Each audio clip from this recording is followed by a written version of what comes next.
Shalom, shalom. Koholol, Yahweh Ba'ashim. Yahweh Shai Ba'ashim. Rakak Wadash.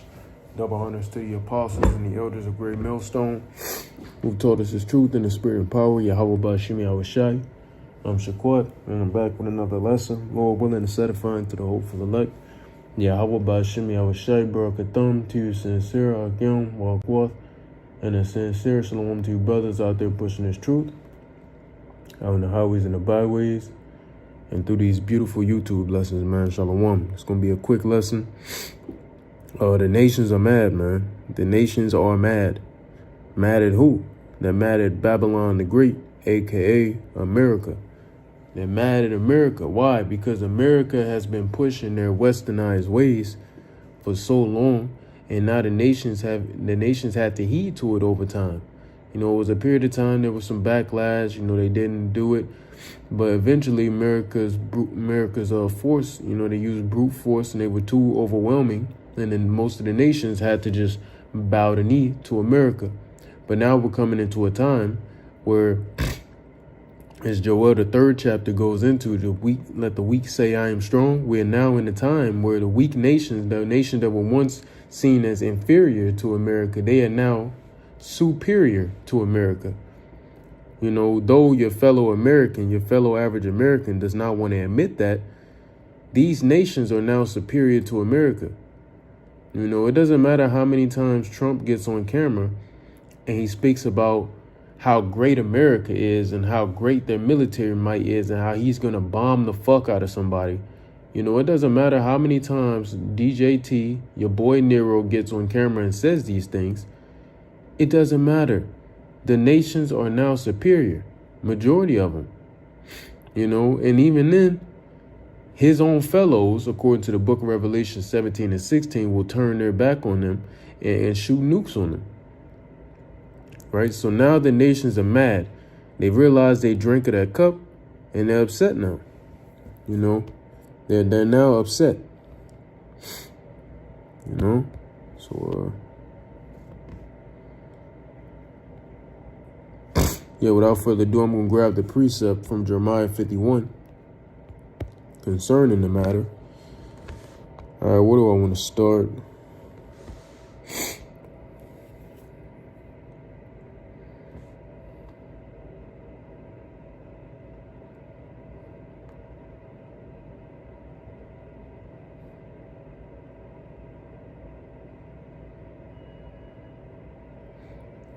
Start at 1. Jeremiah 51 and 1, subheading Babylon judged for sins against Israel. All right. Thus saith Yahweh, behold, I will raise up against Babylon and against them that dwell in the midst of them that rise up against me a destroying wind. All right, so hold on. Let's start that from the top. Thus saith Yahweh, behold, I will raise up against Babylon. So the Lord is going to come against Babylon, man. And if you don't know what Babylon is by now, it's America. It's not talking about ancient Babylon. All right, this is talking about a separate Babylon, right? Salakia. And this reminds me of Ezekiel, the 35th chapter, where the Lord commanded Ezekiel, you know, and by commanding Ezekiel by default, that's commanding us. He commanded us to preach against the children of Mount Seir, which are the Edomites. So this is what this is going into as well, Esau's fall. He's going to raise up against Esau, because who rules Babylon? The Edomites, right? And the Lord going to take him down by his own fellow, the Russians, because those are Edomites as well, you know. And that's the scripture that actually say that he's going to fall by way of himself or something like that.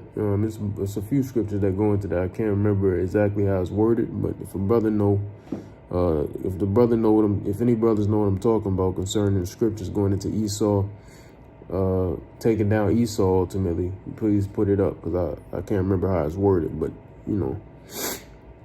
And against them that dwell in the midst of them, meaning those who are aligned with them, right? Whether it be 2/3 of our people or any other heathens that rise up against me. So if you're against the Lord, this is what you're going to receive, a destroying wind. Now, what's that destroying wind? That's talking about those nukes. All right, you're going to receive a judgment of nuclear missile burning you up. That's what the destroying wind is going into. And it says, and will send unto Babylon fanners that shall fan her, and shall empty her land. For in the day of trouble they shall be against her round about. Let me see what that fanners go into.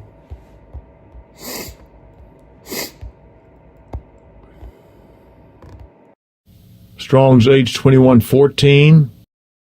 Zur. Zur. Means to be strange, be a stranger, to become estranged, strange another, foreigner, an enemy, loathsome, strange woman, prostitute, harlot, to be one alienated, gone away, fanners another place. Let's see. Yeah, that's stranger. Slucking.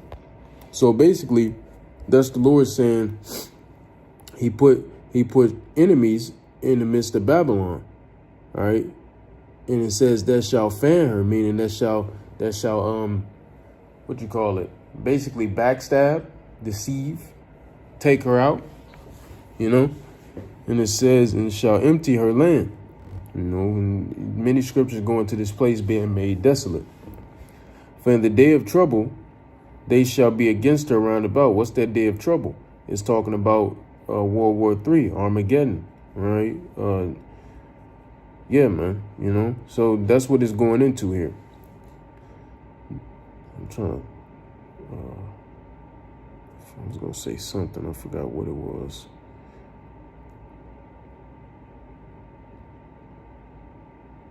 Anyway, regardless, the Lord is gathering these nations against America. All right, like I said in Jeremiah 50, it said, out of the north country there shall be many great nations, you know. So roughly paraphrasing, it says, you keep going, against him that bendeth let the archer, against him that bendeth, let the archer bend his bow. Now what's the thing that's gonna be shot over? Nukes.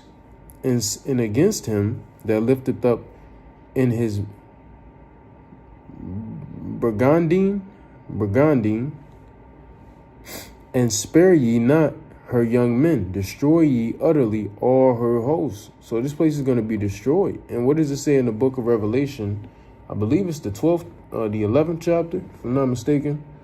The 11th chapter or the 9th chapter, one of the two. But what does it say? It says Babylon is going, the 10th part of the city shall be slain of set. The 10th part of the city fell, and then there shall be a slaying of men 7,000, which means completion. So this place is going to be destroyed utterly, man. And everybody here, you're still here, and you're not the elect. You're going to utterly perish, man. Right? It says, thus the slain shall fall in the land of the Chaldeans, talking about America, you know. And it's saying, and they that are thrust through in her streets.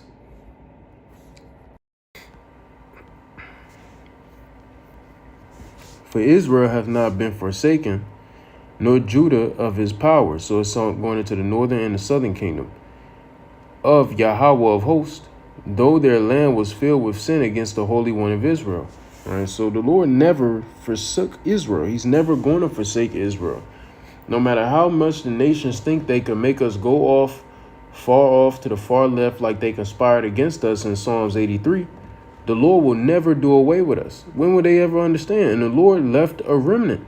He left the remnant for this very reason. So he can never do away with us, because the 2/3 of our people, the rebellious Israelites, they're going to come back through the loins of the elect. Flee out of the midst of Babylon. And remember, as long as our power is with us, nobody can be against us. As long as our power is with us, nobody can destroy us. Now, as a nation, is our power with us as a nation? Absolutely not. But he's with the elect of the nation of Israel. So therefore, Esau can never do away with the whole nation. And he can never do something to where the Heavenly Father is going to do away with all of us entirely. It's just not going to happen.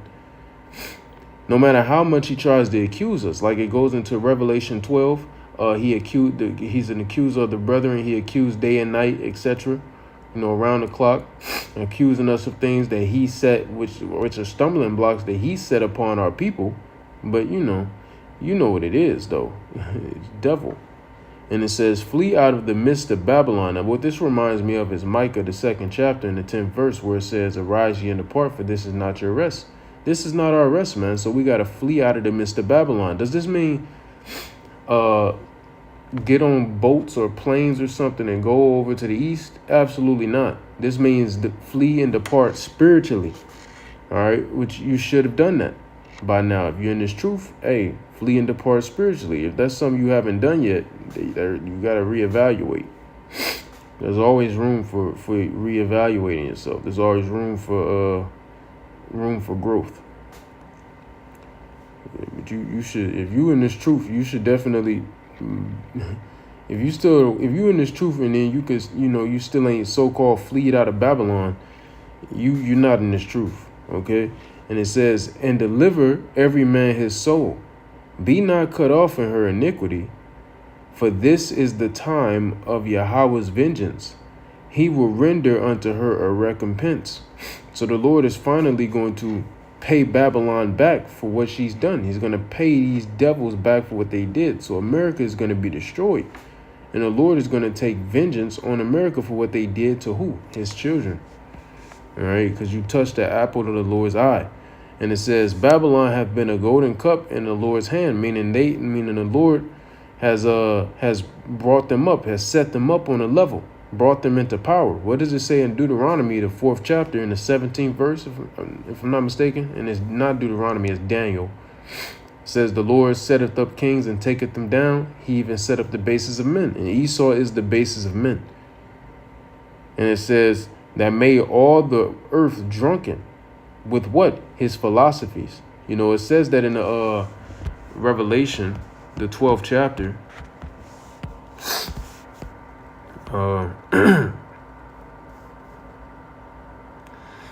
Revelation 12 and 9, and the great dragon, talking about the Roman Empire, this fourth beast. All right, this is the revived Roman Empire, though. That old serpent, called the devil, deceiver, slanderer, accuser, and Satan, adversary. Not talking about the spiritual demon, though he's the physical counterpart, as the scriptures say, which deceiveth the whole world. He was cast out into the earth, and his angels were cast out with him. Now, how did he deceive this whole world? Through his philosophies. All right, through his philosophies. When you go into the word philosophy, and through his Hellenization. But let's go to philosophy first. Philosophy.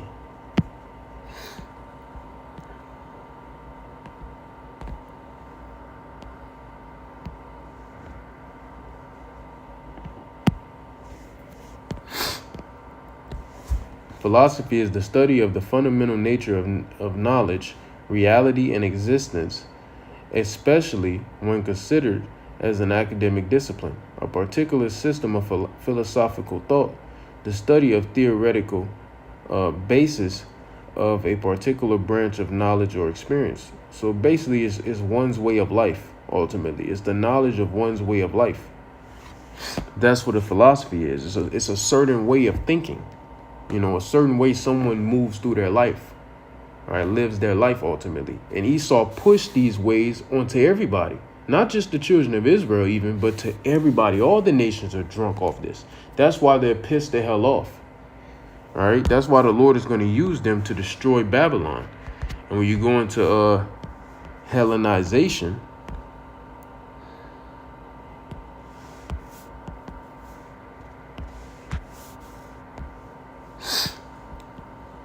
Hellenization is the spread of ancient Greek culture, language, and religion, a process initiated by Alexander the Great's conquest in the 4th century BCE and continuing through the Hellenistic period and the Byzantine Empire.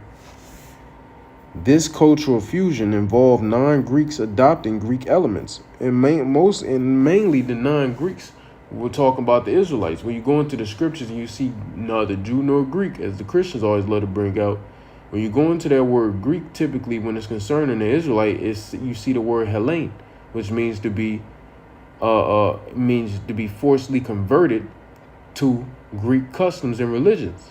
Now you could also use that word Hellenization for someone being forcefully converted to a certain set of beliefs, all right, in a way of life, in general. But that word really stemmed from being forced into Greek customs ultimately, and that really mainly happened to Israelites. But everybody was forced into this shit at that time, right? Because remember, Alexander the Great, he took over everything in those 12 years that he took things over. He ruled. He took over everything. It was fucking insane. That was the quickest anybody conquered that much shit. It was the quickest. And then right after that, the Lord called him back up to the realm. Right? So, and it says, in governance, the land a foundation for significant cultural exchanges between the East and the West. What else does it say? And then a great process behind this Greek influences territory. Yeah, let's read this one. So it says Hellenistic kingdoms. After Alexander's death, his empire was divided, and it was divided to the four generals. His top, because he had many generals, but he had a top four generals that it was divided to. It says in the book of First Maccabees, chapter 1. It goes into this actually. Now, what were those four generals? It was Ptolemy, I believe that was one. Seleucus, Cassander, and Lascivius. It started with an L. I can't remember. I always trip up over that one, but him too, right?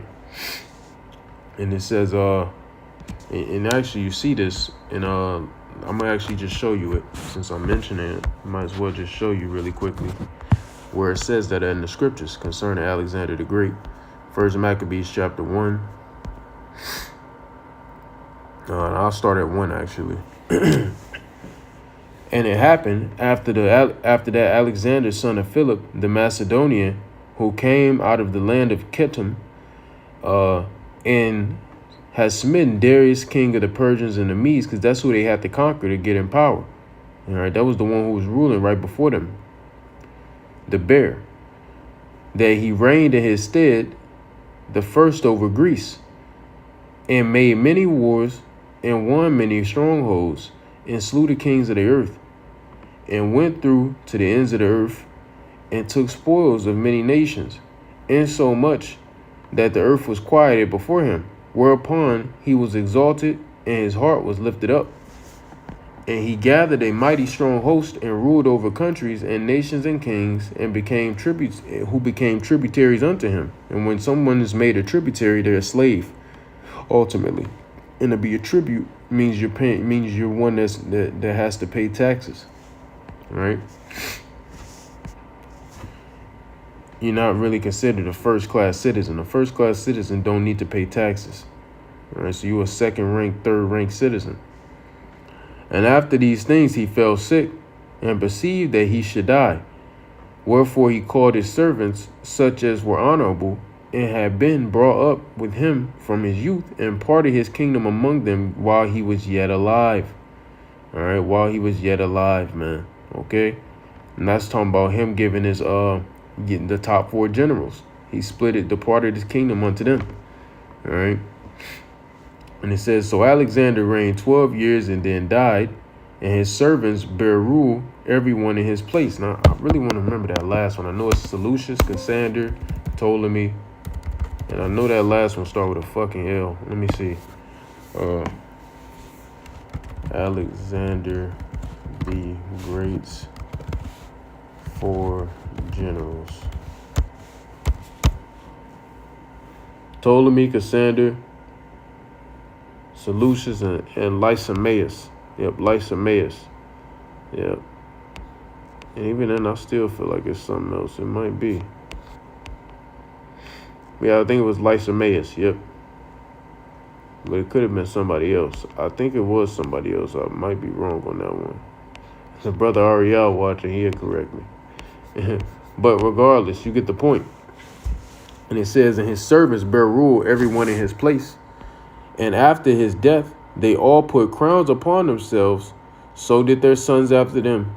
many years, and evils were multiplied in the earth. So when the Edomites just didn't have no structure after that, when the Edomites had total rule, because, at least Alexander had some type of structure. When he died, they just started bugging the fuck out and going super crazy. And many evils started multiplying throughout the earth. And then it starts going into this, what happened some generations down the line, where this guy named Antiochus Epiphanes came on the scene. And boy, he was a devil. He was a devil, him. Yeah, so when you go back over here, it says, and then it says, his empire was divided, but the Hellenistic kingdoms that arose continued to spread Hellenistic culture and Greek language. And that's what we just read about in First Maccabees 1. Romans, and then it says Roman Empire. The Roman Empire later absorbed these Greek influenced territories. That's why it was called the Greco-Roman Empire. All right.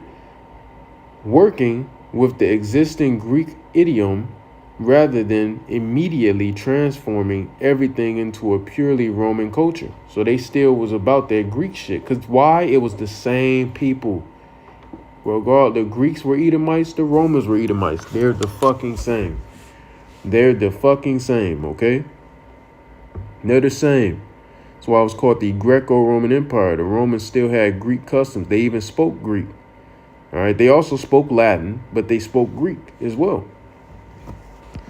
So there you have it. And I don't need to get no more into detail concerning that. So there was this devil spreading his philosophies, man. All right. Spreading his philosophies, Hellenizing people, etc. Right. So when you go back to Jeremiah 51, and it speaks about in Revelation, it gets into how they deceived the nations and got them drunk. Right. But it's read verse 7 again. Babylon hath been a golden cup in the Lord's hand that made all the earth drunken. The nations have drunken of her wine. Therefore, the nations are mad. They're mad because they got drunk off her philosophies. They got drunk off her philosophies. Now the nations are pissed off. They're pissed off and they're ready to go to work. They're ready to go to work. They're pissed off and they're ready to go to work. Let me go to Revelation chapter 18. I believe that's where it does speak about it.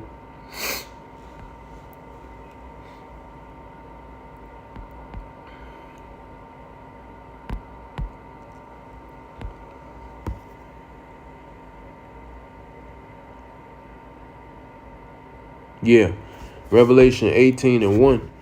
After these things, I saw another angel come down from heaven, having great power, and the earth was lightened with his glory. And he cried mightily with a strong voice, saying, Babylon the great is fallen, and is become the habitation of devils, and the hold of every foul spirit, and a cage of every unclean and hateful bird. Now, what is this talking about? You can multifold this right here. This is talking about Isaiah 34, when America is fully destroyed, and there's only going to be desert creatures dwelling here. But this is also talking about how the Lord mingled a perverse spirit in the midst of Babylon. And he's mentioned that in Isaiah, right? So you could take that multifold and talk about how it's evil, wicked spirits here. Or you could talk about how this is going to be a desolate dwelling place, and only desert creatures are going to dwell in this place when the Lord is through with it. And it says, for all nations have drunk. All right. All nations have drunk of the wine of the wrath of her fornication. What does fornication mean? Adultery. All right. What is adultery? Sexual immorality. All right. So this is a deviant place, man. It's sexually deviant, everything deviant. All right. Like I said, in the book of Isaiah, the Lord said, I mingled a perverse spirit in the midst of Egypt. Egypt is America. All right. And it says, and the kings of the earth, meaning these other nations of the earth, have committed fornication with her. They have indeed, because remember I said they had to bow down They had to get down because Esau held all the resources at a point. He was in control of all of that. He was in control of the money and shit like that. He had the money. He had the money. So in order to get some good business going, you had to go deal with him. All right. So they got down with the get down for a certain period of time. But now, like we just read in Jeremiah 51, they're pissed. They're pissed and they're ready to turn the tables on them. And it says, and the merchants of the earth are waxed rich through the abundance of her delicacy. So the other nations even got rich off fucking with Babylon. And that's why these nations aren't weak anymore. They played the system, right? And that was all prophecy. That was all by the will of Yahweh Ba'ashem Yahushai. Now they're angry. Now they no longer are going to bow the knee to America. Now since they're stronger, they ready to go back. They ready to go to war. And they're going to win. They're going to overcome because that's prophecy. And then guess what? After that, none of you niggas going to have next. We got next. We got next, all right? And then this is another scripture. Like it said in Jeremiah, I'm going to read it. And I heard another voice from heaven saying, come out of her, my people, that ye be not partakers of her sins, and that ye receive not her place, not of her place. So we got to come up out of this place. Like I said in Jeremiah 51, like I referenced in Micah 2, we got to come out of this place spiritually, though. The Lord is going to take us out physically if we be at that number. But spiritually, we have to come out of this place. Indeed, we do. You don't want to be a partaker of this shit. No, So that's all I have for right now. Lord willing, this was edifying. It was just a quick hit. All right, call hello, Yahweh Ba'ashem Yahushai, Ba'ashem Rachak Wadash, double honors to the apostles and the elders of Great Millstone who have taught us this truth in the spirit and power, Yahweh Ba'ashem Yahushai. And until next time, Abba Babal, Kwam Yasharallah, Gadol, Abadyam Lababal, Gadol, Yahweh Mahar, Wa Habatham. And until next time, Shalom.